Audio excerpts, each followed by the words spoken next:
এতটা মানে পানির উচ্চতা প্রায় 15 ফিট 16 ফিট চলে গেছে। আমরাই একটা টিম ছিলাম যারা হচ্ছে রাতের বেলায় রেস্কিউ চালাইছি আমরা। That is the last point. কিছু মনে পড়ে যাচ্ছে না। আসসালামু আলাইকুম সবাইকে।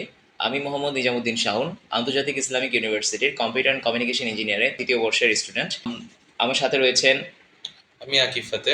আমি Chirang university of engineering and টেকনোলজিতে মেকানিক্যাল ডিপার্টমেন্ট থেকে পড়াশোনা করেছি। And আমরা আজকে শেয়ার করতে চাচ্ছি আমাদের এক্সপিরিয়েন্স আর আমাদের কিছু অ্যাডভাইস আপনাদের জন্য, যেগুলো আমরা বর্ণাঢ্যদের জন্য যখন সাহায্যের জন্য গেছি বিভিন্ন কারণ, এইসব নিয়ে আপনাদের সাথে কথা বলতে চাই আর আপনাদেরকে কিছু ব্যাপারে আমাদের এক্সপিরিয়েন্স শেয়ার করতে চাই। আচ্ছা, আজকে আমাদের ভিডিওতে আসার মূল উদ্দেশ্য হচ্ছে আমরা যারা বন্যার্থীদেরকে সাহায্য করতে গিয়েছি আমরা কি কি প্রবলেম আসলে ফেস করেছি আর কি কি সুবিধা অসুবিধা আমরা ওখানে দেখতে পেয়েছি আপনাদেরকে সেটা জানাবো।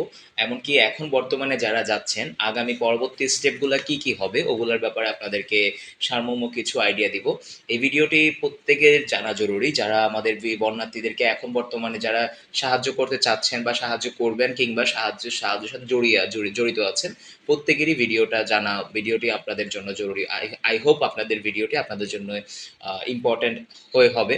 সো সবাই ভিডিওটি শেষ পর্যন্ত দেখবেন, আমাদের সাথে থাকবেন আর ভিডিওটি শেয়ার করবেন, যাতে করে যারা আছেন বা যারা যাচ্ছেন তারাও এই সতর্কবার্তাগুলো বা আইডিয়াগুলো জানতে পারে।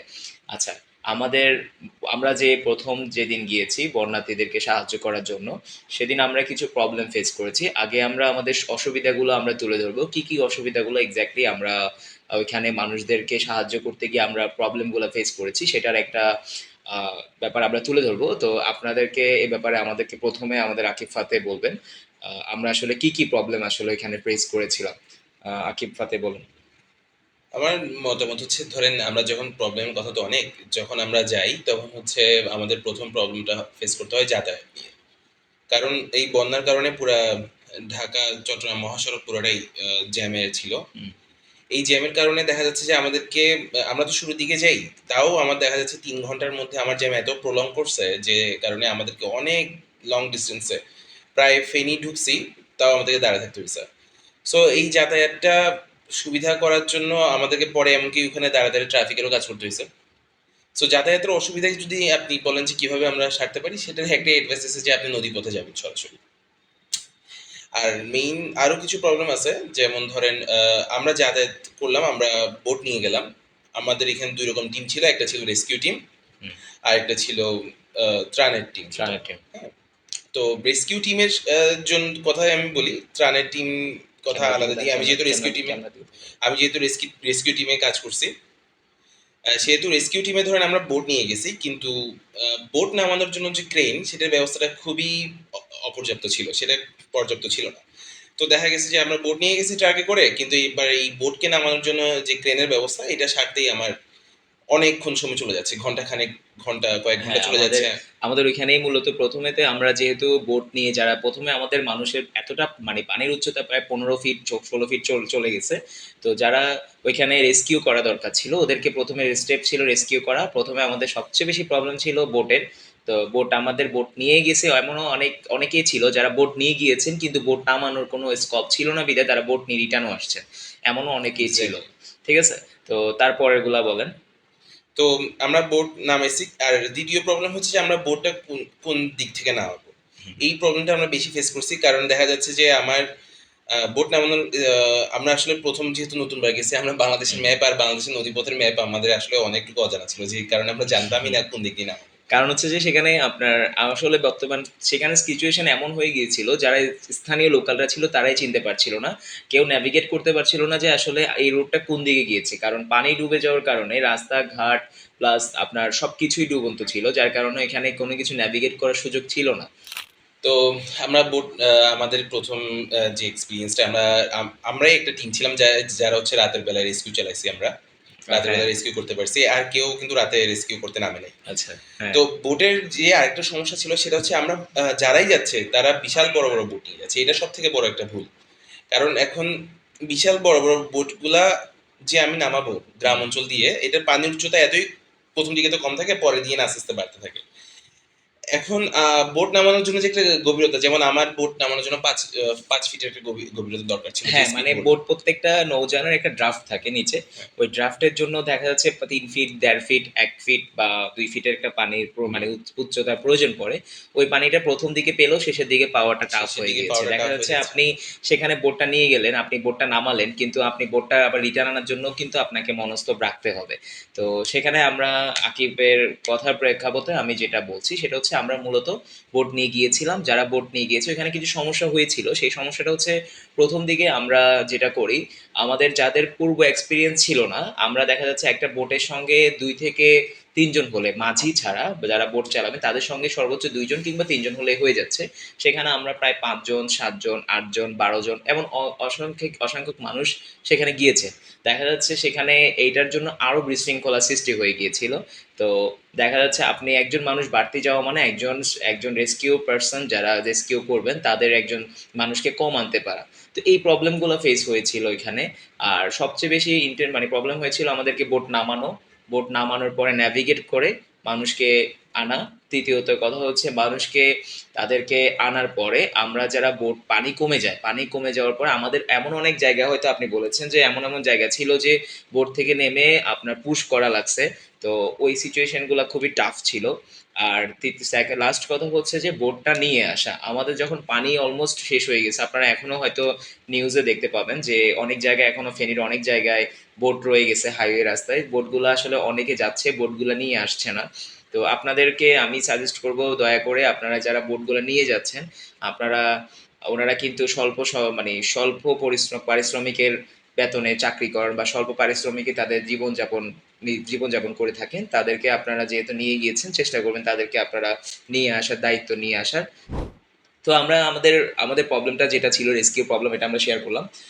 এখন আমরা মূলত ত্রাণের ব্যাপারে যাই, যারা ত্রাণ নিয়ে গিয়েছিল। তো ত্রাণের ব্যাপারে কি কি প্রবলেম ফেস করেছেন ত্রাণ দিতে গিয়ে? ত্রাণের ব্যাপারে বলতে গেলে একটা বড় ব্যাপার হচ্ছে যে যারা আমরা রেস্কিউ টিমে ছিলাম, তো আমরা যতটুকু পারছি ততটুকু ত্রাণও দিছি, কিন্তু আমরা কিন্তু ত্রাণ দিই নাই যে এমন না, আমরা কিন্তু যতটুকু পারছি হ্যাঁ, দিছি। আমাদের সঙ্গে ত্রাণ ছিল, আমাদের সঙ্গে পার্সন ছিল, আমাদের মূল উদ্দেশ্য ছিল রেস্কিউ করা, রেস্কিউ করা। তো ত্রাণও ছিল, আমাদেরকে দেখা গেছে শুকনো যে খাবার ছিল। হ্যাঁ, অনেক গভীর নদীর মধ্যেও যাইতে হয়েছে। হুম। তো এই জন্য আমাদের একটা বড় বোট দরকার ছিল। সেই ক্ষেত্রে হ্যাঁ, রেস্কিউ টিম একটা বড় বোট নিবে, কিন্তু যারা ত্রাণের জন্য যায় তারা কিন্তু গ্রাম অঞ্চলে দেখা যাচ্ছে 10 ফিট পানির মধ্যেই যাচ্ছে হুম, হুম। বিভিন্ন জায়গায়। তো ওখানে বড় বোট নিলে সমস্যা হচ্ছে যে গাছপালার সাথে বাড়ি খেয়ে হ্যাঁ, বোটের এটাকে। অনেক ড্যামেজ হচ্ছে। তো যারা ত্রাণ নিয়ে যাবে বন্যার জন্য, তারা হচ্ছে ছোট বোটগুলো নিয়ে যাবে, আচ্ছা, লাইট ওয়েট বোটগুলো লাইট আর ওয়েট কি। বোটগুলো, যেগুলোর ড্রাফট যেটার কথা বললা ওইটা যাতে বেশি একটা রিকোয়ারমেন্ট না থাকে আচ্ছা, উচ্চতার। এই ক্ষেত্রে আমি বলবো যে এখন অলমোস্ট কিন্তু পানি নেই। যেহেতু পানি নেই, এখন আর বোট নেওয়ার প্রয়োজন নেই। আপনারা, আমরা আমাদের এক্সপিরিয়েন্সকে আপনারা শেয়ার করলাম, যেহেতু আমরা গিয়েছি, আমরা কি কি প্রবলেম ফেস করেছি। আপনাদের কাছে এক্সপিরিয়েন্স শেয়ার করা মানে হচ্ছে বাংলাদেশে এই ধরনের দুর্যোগ যদি আবারও কখনো হয়, যাতে করে এই জিনিসগুলো আপনাদের খেয়াল, মানে আমরা খেয়াল রাখতে হবে যাতে করে এই প্রবলেমগুলো সেকেন্ড টাইম আর না হয়। যদিও এটা আমাদের জেনারেশনের জন্য এটা প্রথমবার, তবে বর্তমান প্রাকৃতিক দুর্যোগ এটা সম্পূর্ণ আল্লাহ তাআলার হাতে। এটা আমরা বলতে পারি না এটা কখন কিভাবে হয়, ঠিক আমরা জানি না। তাই আমাদের প্রস্তুত থাকতে হবে যাতে করে এই ধরনের ভুল আমরা কখনো আর না করি। তো আই হোপ আমরা যে প্রবলেমগুলো ফেস করেছি সেগুলো আমরা বলতে পেরেছি। তো এখন আমরা চলে যাই সলিউশনে। আমরা আসলে এখন চলে যাব হচ্ছে যে আপনারা যারা যাবেন বা এখন পর্যন্ত যাচ্ছেন, আপনাদের কি কি করণীয়, আপনারা কি কি করতে পারেন, কিভাবে মানুষকে আপনারা হেল্প করে, মানুষকে সাহায্য করে তাদের পাশে দাঁড়াতে পারেন। আচ্ছা, এখন চলে আসি আমরা মূলত, এতক্ষণ আমরা যা বলেছি, আমরা তারা যাওয়ার সময় আমরা কি কি প্রবলেম ফেস করেছিলাম ওগুলো আপনাদেরকে বললাম। এখন আমরা বলবো আসলে মূল কথাগুলা, যে আপনারা এখন পর্যন্ত যারা যাচ্ছেন বা যারা যাবেন, এখন সবচেয়ে বেশি কি কি প্রয়োজন আপনাদেরকে আমরা গুছিয়ে, সেই নোটস আমাদের, সে গুছিয়ে আমরা একটা লিস্ট করেছি, ওই লিস্ট অনুযায়ী আপনাদেরকে আমরা শেয়ার করব যাতে করে আপনারা প্রপার ওয়েতে মানুষকে সাহায্যটা করতে পারেন। তো প্রথমত আপনারা, এখন আমরা জানি যে সবাই শুকনো খাবারের যোগান দিচ্ছেন। তারা কিন্তু অনেকেই এখন শুকনো খাবার যেটা দিচ্ছেন, শুকনো খাবারগুলো আসলে অনেক দিন থাকে আমরা জানি, সেই জন্য আমরা শুকনো খাবারগুলো নিয়ে যাচ্ছেন। শুকনো খাবারগুলো আমরা এখন নিয়ে যাচ্ছি, শুকনো খাবারের পাশাপাশি আমরা মেডিসিন নিচ্ছেন অনেকে, কাপড় নিচ্ছেন অনেকেই, তারপরে ওষুধ, মানে ওষুধের পাশাপাশি প্যাড নিচ্ছেন, তারপরে অনেকেই দেখলাম যে মোটামুটি সব কিছু নিচ্ছেন, কিন্তু প্রবলেম হচ্ছে আপনারা প্রপার ভাবে মানুষের কাছে পৌঁছাতে পারছেন না। দেখা যাচ্ছে আপনারা সামনের দিকে গেলে কাছের মানুষগুলা যারা একবার পাচ্ছে তারা বারবারই পাচ্ছে, তারা পেয়েও বলতেছে যে আমরা পাচ্ছি না। তো এই জিনিসগুলোর জন্য আমরা আলোচনা করব আপনারা কিভাবে প্রপার ওয়েতে মানুষের কাছে পৌঁছাবেন। তো তার আগে আমরা বলে দিই আপনারা এখন কি কি স্টেপগুলো নিতে পারেন। সেগুলো হচ্ছে আপনারা শুকনো খাবার অলমোস্ট নিচ্ছেন, শুকনো খাবার আমরা যারা এখন নিচ্ছি সেটার পাশাপাশি আমাদের এখন মেডিসিনে সবচেয়ে বেশি আমাদের ফোকাস করা উচিত। আমরা মেডিসিন প্রথমে ফার্স্ট এড কিছু মেডিসিন নিয়েছিলাম, এখন আমরা ফার্স্ট এডের পাশাপাশি দেখা যাচ্ছে আপনার তারা পানিবাহিত কিছু রোগ থাকে, পানিবাহিত রোগ থাকার কারণে যেই পানিবাহিত রোগে যে প্রবলেমগুলো বা ছোঁয়াছুঁয়ি কিছু রোগ আছে, ওই রোগগুলোর যে চিকিৎসা ঔষধ দরকার ওই ওষুধগুলো যোগান দিবেন। আর তৃতীয়ত কথা হচ্ছে যে আপনারা পানি যে নিচ্ছেন, আপনারা যারা এখন পানি নিয়ে যেতেছেন পানির মধ্যে মনে হয় বোতলগুলো, 40 লিটারের বোতলগুলো নিলে আচ্ছা, বেশি ভালো। আপনারা যারা দেখা যাচ্ছে 2 লিটার 5 লিটার বোতল না নিয়ে আপনারা দেখা যাচ্ছে টাকাও কম আমাদের, পড়বে। হ্যাঁ আমাদের আরো একটা সুবিধা আছে। আমরা ডিরেক্টলি পানির গ্যালন আছে 40 লিটার করে, বড় গ্যালন গুলা 40 লিটার না, ওটা মানে 20 বা 25 লিটার হবে, হুম। 20-25 লিটার, ওগুলা শহরে যে দোকানগুলোতে আপনার সাপ্লাই দেয়, যে ফিল্টারিং পানিগুলা ওয়াশারের, ওগুলো আপনারা নিতে পারেন। আরো সাশ্রয় করার জন্য আপনারা চাইলে বোতলগুলো ভাড়া নিতে পারেন, ভাড়া নিয়ে আপনাদের বাসায় যে ওয়াশারের ফিল্টারিং পানিগুলো আছে ওগুলো আপনারা রিফিল করে আপনারা পানির সাপ্লাই দিতে পারেন। যেহেতু ওখানে পানির ব্যবস্থাটা অলমোস্ট নেই, বিদ্যুৎ বিচ্ছিন্ন এলাকা, পানির সাপ্লাইটা কেউ দিতে পারেন। পানির সাপ্লাইয়ের পরে আসি, আপনারা এখন অলমোস্ট কিন্তু পানি নেমে গেছে আমরা জানি, তো তাদের রান্না বান্না করার মতো সুযোগ যদি থেকে থাকে আপনারা চাইলে পোর্টেবল ইয়া নিতে পারেন, স্টোভ নিতে পারেন, যেগুলো আপনার তেলের মাধ্যমে চলে। প্যাডের ব্যাপারে একটা কথা অনেকে কিন্তু প্যাড নিয়ে যাচ্ছে, হুম, কিন্তু প্যাডের কিছু ধরন আছে। ধরন আছে। হুম। যেমন ফ্রিডম একরকম, সেনোরা একরকম। হুম। কিছু প্যাড হচ্ছে জেল টাইপের, যেগুলো হচ্ছে আচ্ছা, ক্যান্সার। কোম্পানি ভ্যারিয়েন্ট না করে হ্যাঁ, আপনার একই টিপিক্যাল একই, হ্যাঁ। ইয়াগুলা বলি। কিছু কিছু প্যাড হচ্ছে জেল টাইপের, হ্যাঁ, যেগুলো হচ্ছে ক্যান্সারের একটা হিউজ লেভেলের কারণ, আচ্ছা আচ্ছা, জরায়ু হ্যাঁ ক্যান্সারের হ্যাঁ হিউজ হ্যাঁ হ্যাঁ। লেভেলের কারণ। আর কিছু প্যাড হচ্ছে যে অন্য সিস্টেম, যেগুলো হচ্ছে ভালো। তো এই ধরনের প্যাডগুলা যাতে সবাই ইউজ করে, সবাই যাতে এই ধরনের প্যাডগুলা নিয়ে যায়। আর সেকেন্ড কথা হচ্ছে যে কিছু প্যাড আছে যেগুলোর জন্য আলাদা করে সাপোর্ট লাগে, যেগুলো পরার জন্য। হ্যাঁ। তো কিছু প্যাড আছে যেগুলোর জন্য আলাদা করে সাপোর্ট লাগে না, ইজিলি পরে ফেলা যায়। আচ্ছা। ওই ধরনের প্যাডগুলা যাতে ইউজ করে, সেটা আমার একটা রিকমেন্ডেশন, আচ্ছা, হাইলি রিকমেন্ড। এক্ষেত্রে প্যাডের যে ব্যাপার সাপোর্টটা দিচ্ছেন আপনারা, ওইখানে প্যাডের উপর লেখা আছে বেল্ট, কিছু আছে বেল্ট সিস্টেম যেগুলো কোনো সাপোর্ট ছাড়াই পরা যায়, ওই ধরনের আহ, আপনারা প্যাডগুলো নেওয়ার চেষ্টা করেন, যাতে করে আপনার এক প্যাকেটে যদি 10টা থাকে বা 5টা থাকে, যাতে 5 জনে 5টা ইউজ করতে পারে, ব্যবহার করতে পারে, সেভাবে দিবেন। আর আমরা এবার চলে আসি আমাদের খাবারের যে স্টপ, তাদেরকে আপনারা চাইলে, এখন দেখা যাচ্ছে শুকনো খাবার দিচ্ছেন, শুকনো খাবার কিন্তু খেয়ে আসলে বাঁচা সম্ভব, বাট শুকনো খাবারের প্রতিও তাদের অলমোস্ট আজকে বিগত 1 সপ্তাহ ধরে শুকনো খাবার খেয়ে আসছে, এখন দেখা যাচ্ছে তাদের আপনারা চাল নিতে পারেন, ডাল নিতে পারেন, যেগুলো আমরা নিচ্ছি চাল ডাল, তারপরে পেঁয়াজ রসুন আলু, এগুলো নিয়ে যাওয়ার পরে তাদেরকে, তারা যেহেতু অলমোস্ট দেখা যাচ্ছে মাটির চুলা যেগুলো ছিল, মাটির চুলা অলমোস্ট নাই, এখন মাটির চুলার যে ক্ষেত্রে আপনারা তাদেরকে স্টোভ দিতে পারেন, পোর্টেবল স্টোভ কিনতে পাওয়া যায় বাজারে, তেলে, যেগুলো তেলে চলে। আবার অনেক গ্যাসের ব্যবস্থাও নাই, এখন তারা জ্বালানির ব্যবস্থা না থাকার কারণে আপনারা পোর্টেবল স্টোভটা ব্যবহার, হ্যাঁ পোর্টেবল স্টোভটা দিলে আপনারা দিতে পারেন, সাথে করে আপনারা চাল ডাল এগুলো আনুষঙ্গিক নিয়ে যাবেন। এখন আসি আপনারা এই খাবারের ব্যাপারগুলো কিভাবে মানুষের কাছে পৌঁছাবেন। খাবারের ব্যাপারগুলো আপনারা চেষ্টা করেন, যারা যারা ত্রাণ নিয়ে যাচ্ছেন, এই খাবারের ব্যাপারগুলো কিন্তু ত্রাণের সাথে ইনক্লুডেড, তো ত্রাণের সাথে যেহেতু ইনক্লুডেড, ত্রাণ নিয়ে যাচ্ছেন, তারা চেষ্টা করেন আপনারা একটা সমন্বয়ে, দেখা যাচ্ছে একটা টিম 2টা টিম 4টা টিম গিয়ে আপনারা রাস্তায় যে কোনো মানুষকে না দিয়ে একটা এলাকায় যান, এলাকা ভিত্তিক, যারা আপনারা এলাকা ভিত্তিক যাচ্ছেন, এলাকায় লোকাল কিছু মানুষ আছে তাদের কাছে যান, যারা দায়িত্বশীল, তাদের সাথে যোগাযোগ করে যাদের একটা, তাদের থেকে একটা লিস্টের ব্যবস্থা করেন, যে এই সঠিক জায়গায় ত্রাণটা পৌঁছানো সঠিক দরকার। জায়গায়, কারণ হ্যাঁ অনেক জায়গায় দেখা যাচ্ছে 1 ফুট পানিতেও ত্রাণ দিতে যাচ্ছে। যাচ্ছে, হ্যাঁ আপনার 1 ফুট পানিতে, আবার 5 ফুট পানিতে ত্রাণ নিয়ে যাচ্ছেন, তাদের কাছে এমনও আছে যে এখন মানুষের এমন অবস্থা যে তাদের কাছে নিঃস্ব, তাদের কাছে কিছুই নেই, তারা এখন যা পাবে তারা যোগান দেওয়ার, দেখা যাচ্ছে তারা স্টোর করার ট্রাই করছে অনেকে, আমি বলছি না সবাইকে, হয়তো অনেকেই বলছে, অনেকেই করছে, যে স্টোর সবাই যেতে পায়, এই চেষ্টাটা করতে হবে কিভাবে, আপনাকে আপনার এলাকার লোকাল একজন মানুষের কাছে সাহায্য নিয়ে আপনারা চেষ্টা করবেন যে কোন কোন বাড়িতে এখন পর্যন্ত পায়নি, কোন কোন এলাকায়, তো এইটা আগে আইডেন্টিফাই করে কোথায় যেখানে পানি বেশি সেখানে না উঠছে, দিয়ে ওই প্রপার সোর্সে দেয়া, ঠিক আছে, যেখানে পানি বেশি উঠছে, যেখানে এখন পর্যন্ত ত্রাণ পৌঁছায় নাই আর কি। ত্রাণ পৌঁছে। হ্যাঁ, তো দেখা যাচ্ছে, তো আমাদের মূল মূল কাঠামো, মূল এখানে আপনাদের ত্রাণের হচ্ছে যে শুকনো খাবার নেবেন, পানির যোগান নেবেন, পানির বেশি সাপ্লাই নেওয়ার প্রয়োজন, সেহেতু আপনারা পানি বড় বড় বড় গ্যালনগুলো 20 লিটার 25 লিটার গ্যালনে করে পানি নিয়ে যাবেন। স্টপ নেবেন চুলার জ্বালানির জন্য, আর চাল ডাল এগুলো আনুষঙ্গিক নেবেন। আপনারা যারা এবার দেখতে পাচ্ছি যারা এখন বিরিয়ানির ব্যবস্থা করছেন, ওইখানে গিয়ে রান্না বান্নার ব্যবস্থা করছেন, হ্যাঁ এটা ভালো দিক, কিন্তু এখানেও আপনারা দেখা যাচ্ছে এইখানে এক্ষেত্রে যদি আপনারা যান, আপনারা সবচেয়ে বেশি আমরা হাইলি রিকমেন্ড করবো যে আপনার অতিরিক্ত মানুষ যাওয়ার দরকার নেই। দেখা যাচ্ছে আপনি এখান থেকে একজন মানুষ বাড়তি গেলেন, ওইখানে একজন মানুষ বাড়তি, একজন মানুষ কম পাচ্ছে। কম পাচ্ছে। তো এমনকি যারা রেস্কিউ করতে যাবেন ওরা যেন সাথে করে কিছু ত্রাণ নিয়েও যায়, কারণ যাওয়ার পথে রেস্কিউ করার পথে যাওয়ার সময় যাতে কিছু মানুষকে ত্রাণ দিয়ে তারা যাইতে পারে। এখন কিন্তু আকিব, এখন কিন্তু ত্রাণের হেল্প মানে এখন কিন্তু রেস্কিউর প্রয়োজনটা আসলে পড়ছে না, প্রত্যেকের বাড়ি গাড়ি আছে। মানে প্রত্যেকের আরেকটা কথা এখানে, জাস্ট রেস্কিউ প্রয়োজন এখনো আমি যদি নাই বলি আরো প্রয়োজন পড়ছে, কারণ হচ্ছে অনেকের বাড়িঘর নেই, অলমোস্ট চলে গেছে, তাদের কিন্তু থাকার বাসস্থান নেই। তো তাদেরকে রেস্কিউ করেও কিন্তু দেখা যাচ্ছে একটা বাসস্থান বা একটা দেখা যাচ্ছে আশ্রয় কেন্দ্রে নিয়ে আসার প্রয়োজন পড়ছে। তো এটা কিন্তু আপনার একটা পয়েন্ট, তো এটাও করতে পারেন, হ্যাঁ এটাও করতে পারেন, পাশাপাশি থাকার ব্যবস্থা। সো আমরা অনেকেই দেখতে পাচ্ছি, অনেকেই আপনারা পুনর্বাসনের জন্য ব্যবস্থা করছেন। পুনর্বাসন করাটা জরুরি, কারণ অনেকে দাদা দেখা যাচ্ছে একতলা টিন শেড বাড়ি ছিল, টিনের বাড়িগুলা, তো গ্রামের সাইডে তাদের অনেকেই দেখা যাচ্ছে বাড়িগুলো এখন আর নেই, তো তাদের থাকার ব্যবস্থা নেই। তো তাদের ব্যবস্থার আগে আমি আপনাদেরকে একটা কথা বলবো, সেটা হচ্ছে যে আপনারা যারা ফাউন্ডেশন ফান্ডগুলো কালেক্ট করছেন, ছোট ছোট ফান্ড কালেক্ট করছেন শহরের, এখন বিভিন্ন জায়গায় ছোট ছোট বাচ্চারা হতে শুরু করে সবাই দেখলাম যে ত্রাণ কালেক্ট করছে।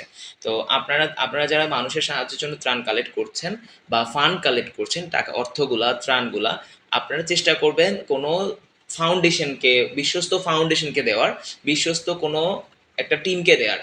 টিমকে দিতে পারলে বা নিজেরা না গিয়ে, নিজেরা দেখা যাচ্ছে আপনারা 30 জন মানুষ, 1000 মানুষের খাবার আপনারা অ্যারেঞ্জ করলেন, 1000 মানুষের ত্রাণ অ্যারেঞ্জ করলেন, 1000 মানুষের সাথে আরো 10 জন যাচ্ছে।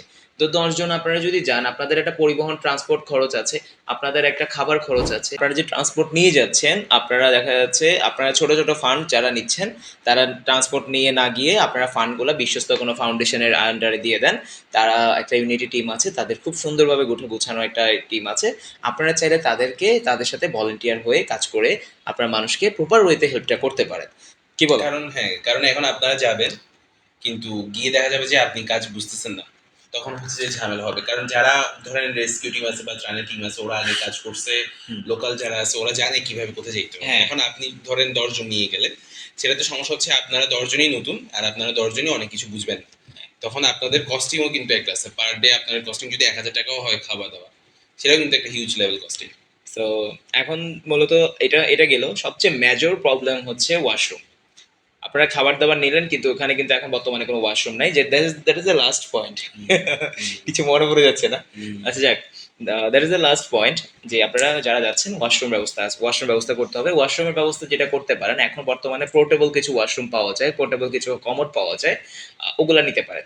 ওগুলা নিয়ে আপনারা দেখা যাচ্ছে তেরপাল অথবা কাপড় ব্যবস্থা করে আপনারা একটা ওয়াশরুম ব্যবস্থা করতে পারেন। বাচ্চাদের পটির কথা মনে পড়ছে। আচ্ছা যাক, ওইদিকে না যাই, পোর্টেবল ওয়াশরুম, তারপর টয়লেট, এগুলোর ব্যবস্থা করতে পারেন, সবচেয়ে বেশি জরুরি। এই সময়ে আপনার দেখা যাচ্ছে এটার কারণে অনেক ধরনের রোগ বালাই হচ্ছে, অথবা ভালো প্রপার ওয়েতে আপনার যদি ওয়াশরুম না থাকে, ওগুলো আপনার বাতাসে দেখা যাচ্ছে অনেক ধরনের ব্যাকটেরিয়া যাবত অনেক ধরনের প্রবলেম ছড়াতে পারে। সো এই জিনিসগুলো সিনসিয়ার থাকতে হবে। সো আমাদের পয়েন্টগুলো আমরা আরেকবার রিকল করি। আমাদের প্রথমত খাবারের লিস্টটা বলে দিলাম, খাবারে কি কি থাকবে। এক, তারপর হচ্ছে আপনাদের বাসস্থানের জন্য কাপড় চোপড়। 3 হচ্ছে আপনার ওয়াশরুম, মানে এই 3টা পয়েন্ট আপনারা ধরবেন। আর 4 নাম্বার হচ্ছে আপনারা অতিরিক্ত মানুষ না গিয়ে কোনো ফাউন্ডেশনের আন্ডারে দিয়ে দেওয়া তাদেরকে, যেমন গণত্রাণে দিতে পারলে দেখা যাচ্ছে তাদের একটা ইউনিটি টিম আছে, ইউনিটি টিমে তারা আপনারা ভলান্টিয়ার হিসেবে কাজ করে ইউনিটি টিম ওয়াইজ যান, তারা গিয়ে এই হেল্পটা করেন। আমরা যেহেতু মানুষের পাশে বিগত বৈষম্য বিরোধী ছাত্র আন্দোলন হতে শুরু করে আমরা এখন পর্যন্ত মানুষের পাশে কাজ করে যাচ্ছি, আপনারা কাজ করে যাচ্ছেন, সবাই মিলে কাজ করছি। দেশের এত বড় পরিবর্তনে আমরা এত বড় অবদান রাখতে পারছি, এটাই হচ্ছে সবচেয়ে বড় বেশি পাওয়া। আমরা আমরা চেষ্টা করব আমরা একটা গুছানোভাবে সবকিছু, একটা পরিপাটি গুছানোভাবে আমরা সবাই মানুষকে যদি সাহায্য করার, মানুষের পাশে থাকার, একে অপরের পাশে থাকার। আমাদের মূল ভিডিওর ব্যাপারগুলো আমরা আপনাদেরকে বলে দিয়েছি। আর লাস্টে আমাদের কিছু মজার ক্লিপ আছে, এগুলো আপনাদেরকে এখন বলবো। সেটা হচ্ছে যে ওয়াশরুমের ব্যাপারগুলো আজকে। তো আমাদের সবচেয়ে মজার ব্যাপার হচ্ছে আমি যা শুনলাম ৩ দিন ধরে মনে হয় কেউ ওয়াশরুমে যায় নাই। ওইখানে ওয়াশরুমের ব্যবস্থা ছিল না। ওই যে ওয়াশরুমে কি ব্যবস্থা ছিল? 3 দিন ধরে তো আমি ওয়েট করতেছি কখন বাসায় আসবো। আচ্ছা ৩ দিন ধরে। আমি তো ফেনী থেকে তোমার ২৫ মিনিট বাইক ড্রাইভ মানে ২৫ মিনিট ড্রাইভ করে বাড়িয়ারহাটে এসে ওয়াশরুমে যেতে হইছে। আচ্ছা আর যাক, তুমি তো এটা চিন্তা করছো।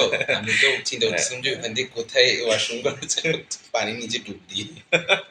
আচ্ছা ইটস আ জোকস পার্ট, আমরা ওগুলাতে না যাই, বাট আমরা বলবো যে আপনারা প্লিজ আপনারা দয়া করে প্রবলেম সমাধান করতে গিয়ে নিজেরা প্রবলেম হবেন না, নিজেরা সমস্যা হবেন না, এই দিকে খুব সবচেয়ে বেশি সচেতন থাকতে হবে।